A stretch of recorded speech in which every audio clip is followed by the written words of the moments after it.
আসসালামু আলাইকুম, স্বাগতম যমুনা আপডেট সংবাদে। আমি মোহাম্মদ জাকারিয়া আজকের সব আন্তর্জাতিক খবর নিয়ে হাজির হয়েছি। শুরুতেই জানিয়ে দিব সংবাদ শিরোনাম, তারপর বিস্তারিত। ইরানে হামলা করলে ইরাক ফাঁদে পড়তে পারেন ট্রাম্প। যুক্তরাষ্ট্র ইরান পারমাণবিক আলোচনায় অগ্রগতি। গাজায় যুদ্ধে নিহতের সংখ্যা পরিসংখ্যানের তুলনায় বেশি। প্রতিরক্ষা ও বাণিজ্য সম্পর্ক আরও জোরদারের পথে ভারত ইসরায়েল। তড়িঘড়ি তেল ট্যাঙ্কারে ভরছে ইরান, উৎপাদন বাড়িয়েছে সৌদি আরবও। আসসালামু আলাইকুম, স্বাগতম জানাচ্ছি যমুনা আপডেটস সংবাদে। আমি মোহাম্মদ জাকারিয়া। এতক্ষণ শুনছিলেন সংবাদ শিরোনাম, এবার বিস্তারিত। প্রেসিডেন্ট ডোনাল্ড ট্রাম্পের নীতি এবং মধ্যপ্রাচ্যের বর্তমান পরিস্থিতি, যেখানে বিশেষজ্ঞরা মনে করছেন যে ট্রাম্প যদি তার রাজনৈতিক কৌশলের অংশ হিসেবে ইরানের বিরুদ্ধে কোনো কঠোর সামরিক বা কৌশলগত পদক্ষেপ নেওয়ার কথা ভাবেন, তবে সেটি তার জন্য একটি বড় ধরনের ইরাক ফাঁদে পরিণত হতে পারে। আপনারা নিশ্চয়ই জানেন যে মধ্যপ্রাচ্যের রাজনীতি কোনো একটি একক দেশের মধ্যে সীমাবদ্ধ থাকে না, বরং এটি একটি বিশাল নেটওয়ার্কের মতো কাজ করে, যেখানে একটি দেশের রাজনৈতিক অস্থিতিশীলতা পুরো অঞ্চলের অর্থনীতি ও নিরাপত্তাকে গভীরভাবে প্রভাবিত করে। ঠিক যেমনটা আমরা অতীতে ইরাকের ক্ষেত্রে দেখেছি, যেখানে মার্কিন যুক্তরাষ্ট্রের দীর্ঘমেয়াদী উপস্থিতি এবং কৌশলগত সিদ্ধান্তগুলো আমেরিকার অর্থনীতিতে ট্রিলিয়ন ডলারের চাপ সৃষ্টি করেছিল এবং সেই সাথে পুরো অঞ্চলের স্থিতিশীলতা নষ্ট করেছিল। আজকের দিনে দাঁড়িয়ে ইরানের মতো একটি সামরিক এবং কৌশলগত দিক থেকে শক্তিশালী দেশের সাথে সরাসরি সংঘাতে জড়ানো যে কোনো মার্কিন প্রশাসনের জন্যই একটি চরম ঝুঁকিপূর্ণ সিদ্ধান্ত হতে পারে বলে আন্তর্জাতিক বিশ্লেষকরা সতর্ক করছেন। কারণ ইরানের রয়েছে নিজস্ব শক্তিশালী প্রতিরক্ষা ব্যবস্থা এবং পুরো মধ্যপ্রাচ্য জুড়ে তাদের একটি ব্যাপক কৌশলগত প্রভাব, যা একটি সাধারণ সংঘাতকে খুব সহজেই একটি দীর্ঘস্থায়ী এবং ব্যয়বহুল আঞ্চলিক সংকটে রূপান্তর করতে পারে। ট্রাম্পের আমেরিকা ফার্স্ট নীতির মূল কথাই ছিল যুক্তরাষ্ট্রের অর্থ ও সম্পদ দেশের ভেতরেই কাজে লাগানো এবং বিদেশের মাটিতে অহেতুক যুদ্ধে না জড়ানো। কিন্তু ইরানের সাথে উত্তেজনা বৃদ্ধি পেলে সেই নীতি সম্পূর্ণভাবে ব্যর্থ হতে পারে এবং যুক্তরাষ্ট্রকে বাধ্য হয়ে বছরের পর বছর ধরে মধ্যপ্রাচ্যের এই জটিল সমীকরণে আটকে থাকতে হবে। যুক্তরাষ্ট্র এবং ইরানের মধ্যকার পারমাণবিক আলোচনায় বেশ কিছু উল্লেখযোগ্য অগ্রগতি পরিলক্ষিত হচ্ছে, যা শুধু এই দুই দেশের জন্যই নয়, বরং পুরো বিশ্বের অর্থনৈতিক এবং রাজনৈতিক স্থিতিশীলতার জন্য একটি বিরাট স্বস্তির বিষয় হিসেবে বিবেচনা করা হচ্ছে। আপনারা হয়তো অবগত আছেন যে 2015 সালে ইরান এবং বিশ্বের ক্ষমতাধর রাষ্ট্রগুলোর মধ্যে একটি ঐতিহাসিক পারমাণবিক চুক্তি স্বাক্ষরিত হয়েছিল, যা joint comprehensive plan of action বা JCPOA নামে পরিচিত।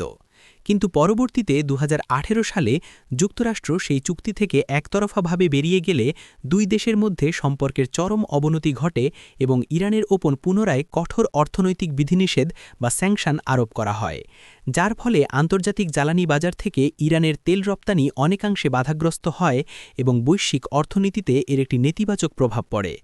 তবে সাম্প্রতিক সময়ে ইউরোপীয় ইউনিয়ন এবং অন্যান্য আন্তর্জাতিক মধ্যস্থতাকারীদের নিরলস প্রচেষ্টার ফলে উভয় পক্ষই পুনরায় আলোচনার টেবিলে একটি সম্মানজনক এবং গঠনমূলক সমাধানে পৌঁছানোর চেষ্টা করছে এবং সংবাদমাধ্যমগুলোর তথ্য অনুযায়ী এই আলোচনা বর্তমানে একটি ইতিবাচক দিকে এগোচ্ছে, যেখানে উভয় দেশই নিজেদের কিছু শর্ত শিথিল করে একটি মধ্যবর্তী অবস্থানে আসার চেষ্টা করছে। বিশেষজ্ঞরা মনে করছেন যে যদি সত্যি এই পারমাণবিক আলোচনায় একটি চূড়ান্ত এবং সফল চুক্তি সম্পন্ন হয়, তবে সেটি বৈশ্বিক কূটনীতির এক বিশাল জয় হিসেবে পরিগণিত হবে। কারণ এর ফলে একদিকে যেমন ইরানের ওপর থেকে অর্থনৈতিক বিধিনিষেধগুলো ধীরে ধীরে প্রত্যাহার করা সম্ভব হবে, গাজায় চলমান দীর্ঘস্থায়ী সংঘাতের ফলে নিহতের সংখ্যা এবং মানবিক বিপর্যয়ের মাত্রা সরকারি বা আনুষ্ঠানিকভাবে প্রকাশিত পরিসংখ্যানের তুলনায় বাস্তবে অনেক বেশি হতে পারে। আপনারা জানেন যে কোনো সংঘাতপূর্ণ অঞ্চলে সঠিক তথ্য এবং উপাত্ত সংগ্রহ করা একটি অত্যন্ত কঠিন এবং ঝুঁকিপূর্ণ কাজ, বিশেষ করে গাজার মতো একটি ঘনবসতিপূর্ণ এলাকায়, যেখানে দীর্ঘদিন ধরে অবকাঠামোগত ব্যাপক ক্ষয়ক্ষতি হয়েছে, যোগাযোগ ব্যবস্থা ভেঙে পড়েছে এবং স্বাস্থ্যসেবা খাত চরম বিপর্যয়ের সম্মুখীন হয়েছে। বিভিন্ন আন্তর্জাতিক সংবাদ মাধ্যম এবং জাতিসংঘের মতো সংস্থাগুলোর প্রতিবেদন থেকে জানা যায় যে গাজার অধিকাংশ হাসপাতাল এবং মেডিকেল সেন্টারগুলো তাদের স্বাভাবিক কার্যক্রম পরিচালনা করতে পারছে না। বিদ্যুৎ সরবরাহ এবং প্রয়োজনীয় চিকিৎসা সামগ্রীর অভাবে চিকিৎসকরা এক অভাবনীয় চাপের মধ্যে কাজ করছেন, যার ফলে প্রতিদিন যে পরিমাণ মানুষ হতাহত হচ্ছেন তাদের সঠিক হিসেব রাখা বা ডেটাবেস আপডেট করা প্রায় অসম্ভব হয়ে দাঁড়িয়েছে। তাছাড়া অসংখ্য ভবন এবং স্থাপনা ধ্বংস হয়ে যাওয়ার কারণে ধ্বংসস্তূপের নিচে আটকে পড়া অনেক মানুষের কোনো খোঁজ বা হিসাব বর্তমান পরিসংখ্যানগুলোর মধ্যে অন্তর্ভুক্ত করা সম্ভব হয়নি, যা নির্দেশ করে যে বাস্তব পরিস্থিতি আমাদের ধারণার চেয়েও অনেক বেশি গুরুতর। এই পরিস্থিতি শুধু একটি পরিসংখ্যানগত ভুল নয়, বরং এটি একটি বিশাল মানবিক সংকট, যেখানে সাধারণ মানুষ, নারী ও শিশুরা সবচেয়ে বেশি ক্ষতিগ্রস্ত হচ্ছেন এবং তাদের বেঁচে থাকার জন্য অত্যন্ত জরুরি বিশুদ্ধ পানি, খাবার এবং ওষুধের তীব্র সংকট দেখা দিয়েছে।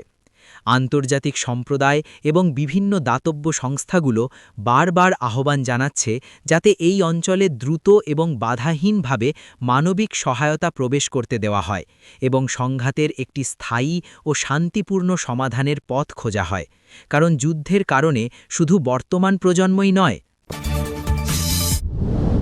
দক্ষিণ এশিয়া এবং মধ্যপ্রাচ্যের মধ্যে একটি নতুন সেতুবন্ধন তৈরি হচ্ছে, কারণ ভারত এবং ইসরায়েল তাদের দ্বিপাক্ষিক প্রতিরক্ষা এবং বাণিজ্য সম্পর্ককে আরও জোরদার করার পথে বেশ কিছু গুরুত্বপূর্ণ পদক্ষেপ গ্রহণ করেছে, যা এশিয়ার ভূ-রাজনীতিতে একটি নতুন মাত্রা যোগ করতে চলেছে।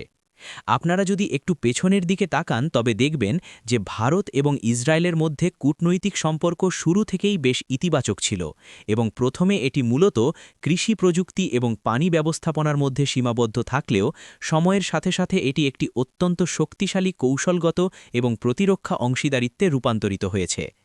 বর্তমানে ইসরায়েল হচ্ছে ভারতের অন্যতম প্রধান সামরিক সরঞ্জাম ও প্রযুক্তি সরবরাহকারী দেশ, এবং সবচেয়ে আকর্ষণীয় বিষয়টি হল ভারতের বর্তমান সরকারের মেক ইন ইন্ডিয়া বা ভারতে তৈরি করুন নীতির সাথে সামঞ্জস্য রেখে ইসরায়েলের বিভিন্ন প্রতিরক্ষা কোম্পানি ভারতের সাথে যৌথ উদ্যোগে ভারতেই অত্যাধুনিক ড্রোন, মিসাইল ডিফেন্স সিস্টেম এবং রাডার প্রযুক্তির মতো গুরুত্বপূর্ণ সামরিক সরঞ্জাম উৎপাদন শুরু করেছে। এই যৌথ উদ্যোগের ফলে ভারতের নিজস্ব প্রতিরক্ষা উৎপাদন ক্ষমতা যেমন বৃদ্ধি পাচ্ছে, তেমনি দেশের ভেতরে প্রচুর নতুন কর্মসংস্থানেরও সৃষ্টি হচ্ছে, যা ভারতের অর্থনীতির জন্য একটি বড় ধরনের ইতিবাচক দিক। শুধু সামরিক বা প্রতিরক্ষা খাতই নয়, দুই দেশের মধ্যে দ্বিপাক্ষিক বাণিজ্যের পরিমাণও গত কয়েক বছরে উল্লেখযোগ্য হারে বৃদ্ধি পেয়েছে, যেখানে সাইবার সিকিউরিটি, মহাকাশ গবেষণা, আর্টিফিশিয়াল ইন্টেলিজেন্স বা কৃত্রিম বুদ্ধিমত্তা এবং নবায়নযোগ্য জ্বালানির মতো আধুনিক প্রযুক্তির খাতগুলোতে উভয় দেশ একসাথে কাজ করার জন্য বিভিন্ন চুক্তি স্বাক্ষর করেছে। ইসরায়েলের উন্নত প্রযুক্তি এবং ভারতের বিশাল বাজার ও দক্ষ জনশক্তির এই মেলবন্ধন উভয় দেশের জন্যই অত্যন্ত লাভজনক একটি সমীকরণ তৈরি করেছে। ইরান অত্যন্ত তড়িঘড়ি করে তাদের বিশাল বিশাল তেল ট্যাঙ্কারগুলো অপরিশোধিত জ্বালানি তেলে ভর্তি করে রাখছে এবং ঠিক একই সময়ে বিশ্বের অন্যতম শীর্ষ তেল উৎপাদনকারী দেশ সৌদি আরবও তাদের তেল উৎপাদনের পরিমাণ বাড়িয়ে দিয়েছে। এই দুটি ঘটনা আপাতদৃষ্টিতে সাধারণ মনে হলেও আন্তর্জাতিক অর্থনীতির বিশ্লেষকদের মতে এটি বিশ্ব জ্বালানি বাজারের একটি অত্যন্ত সূক্ষ্ম এবং কৌশলগত চাল, যা আগামী দিনগুলোতে তেলের দাম এবং বৈশ্বিক মূল্যস্ফীতিকে ব্যাপকভাবে প্রভাবিত করতে পারে। প্রথমত, ইরানের এই পদক্ষেপের পেছনে মূল কারণ হিসেবে ধারণা করা হচ্ছে যে যদি যুক্তরাষ্ট্র এবং অন্যান্য পশ্চিমা দেশগুলোর সাথে তাদের পারমাণবিক আলোচনার সফল সমাপ্তি ঘটে এবং ইরানের উপর থেকে অর্থনৈতিক নিষেধাজ্ঞা তুলে নেওয়া হয়, তবে ইরান যেন বিন্দুমাত্র সময় নষ্ট না করে মুহূর্তের মধ্যেই তাদের সংরক্ষিত তেল বিশ্ববাজারে বিক্রি করা শুরু করতে পারে। বর্তমানে ইরানের সমুদ্র উপকূলে ভাসমান অবস্থায় থাকা অসংখ্য সুপার ট্যাঙ্কারে মিলিয়ন মিলিয়ন ব্যারেল তেল মজুত করে রাখা হয়েছে, যা আন্তর্জাতিক ক্রেতাদের কাছে পৌঁছানোর জন্য সম্পূর্ণ প্রস্তুত অবস্থায় রয়েছে। অন্যদিকে ওপেক প্লাসভুক্ত দেশগুলোর অঘোষিত নেতা সৌদি আরবও তাদের উৎপাদনের পরিমাণ বৃদ্ধি করেছে, যার উদ্দেশ্য হতে পারে বিশ্বস্তরে জ্বালানির ক্রমবর্ধমান চাহিদা মেটানো এবং বাজারে তেলের দামকে একটি স্থিতিশীল ও সহনীয় পর্যায়ে ধরে রাখা। কারণ জ্বালানি তেলের দাম অতিরিক্ত বেড়ে গেলে বিশ্বব্যাপী পরিবহন খরচ এবং উৎপাদন ব্যয় বৃদ্ধি পায়, যা সরাসরি সাধারণ মানুষের নিত্য প্রয়োজনীয় জিনিসপত্রের দাম বাড়িয়ে দেয়। সৌদি আরবের এই পদক্ষেপ একই সাথে তাদের নিজেদের মার্কেট শেয়ার বা বাজারের নিয়ন্ত্রণ ধরে রাখারও একটি কৌশলগত প্রচেষ্টা।